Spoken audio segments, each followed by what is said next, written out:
पलीजे जे मुबैना कत्ल वारी मंसूबे खिलाफ मुख्तलिफ शहरन में एहतजाजी मुजाहरा करे धरना हया विया।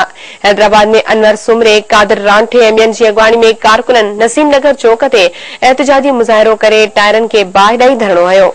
मेयर में एडवोकेट इम्तियाज जतोई, नजीब महेसर ऐं आज़म खासकेली जी अॻवानी में एहतजाजी मुजाहिरो करे घंटाघर चौक ते धरणो हयो वियो। टनेजाम में लुकमान कोरी, सैयद वगण ऐं इरफान गुल निज़ामानी जी अॻवानी में एहतजाजी मुजाहिरो कयो वियो। कोच गुलाम मोहम्मद में अवामी तहरीक जे कारकुननि डॉक्टर नूर मोहम्मद खासकेली ऐं ॿियनि जी अॻवानी में शाह लतीफ चौक ते धरणो हणी नारेबाज़ी कई वई। वाही पांधीअ में अवामी तहरीक जे कारकुननि अमर प्रेमी, मुख्तियार ब्रह्माणी ऐं ॿियनि जी अॻवानी में गोरख रोड खां प्रेस क्लब ताईं रैली कढी नारेबाज़ी कई वई। दौलतपुर सफ़न में मंसूर कादर जोखियो ऐं अली मुराद जी अॻवानी में कारकुननि एहतजाजी मुजाहिरो कयो।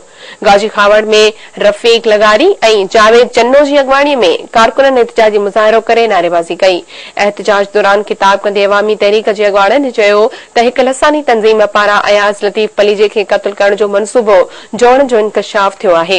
हुननि चयो त अवामी तहरीक जे सदर खे को बि नुक़सान पहुतो त उन जो सख़्त रद्द अमल साम्हूं ईंदो। अॻवाननि मुतालबो कयो त अयाज लतीफ पलीजे खे क़त्ल करण वारे मनसूबे जी जांच कराए मुलविस हथ वाइखा कया वञनि।